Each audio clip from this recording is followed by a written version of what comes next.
supot na kulang sa tupa. Itong putang inang panot na baklang ito na hindi niya magawa na bakla. Tinitira niya si dating Vice President Leni Robredo at ngayon ay mayor ng Naga City. Alam mo ba, Lakbay? Minsan wala ka sa hulog yung mga sinasabi mo. Ang feeling mo sa sarili mo, napakatalino mong putang ina mo ka. Di ba? Ang sabi mo, mukhang pera si Leni. Di ba? Baliktarin natin ang mundo. Paikutin natin ang buhay. Sino ba nagkaroon ng kaso ng tangdarambong na Vice President? Ikumpara natin itong dalawang ito. Leni Robredo at Sara Duterte. Sino mayroong kaso ng pandarambong na nakapile? Hindi ba si Sara Duterte? Si Madam Leni, hilang kaso.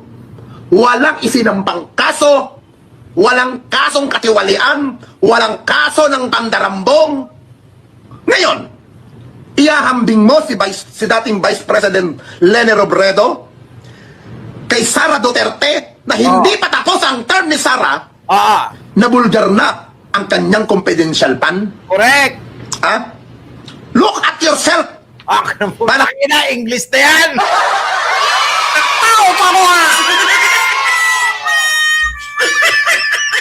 Puta ka si Ninyo. Look at yourself. Sabi. Malalaming ka sa akin. Sige, Ninyo, banatan mo. Ninyo, banat. May putang ina mo ka. Ha? Alam mo sa larangan ng politika na paghahalata, yung ibang mga political vlogger na nagpapakadunong-dunungan, na nagpapakatalinuhan, pero saksakan ng pagkabobo. Oo nga. Alam mo, Byron, makinig ka. Sa sobrang nakakalbo ang bunbunan mo, putang ina mo ka, nagtatakip ka na ng bunbunan mo. Ito sinasabi ko sa'yo. Sinong may kaso ng pandarambong? Si Leni o si Sara? Si Sara! Si Sara! Tuloy. Kasi ako wala akong maalala na may kaso. Si Leni. Ang naaalala ko dito, yung utos sa atin nung araw. Yan na. Nung si dating Pangulong Duterte, na wala tayong gagawin.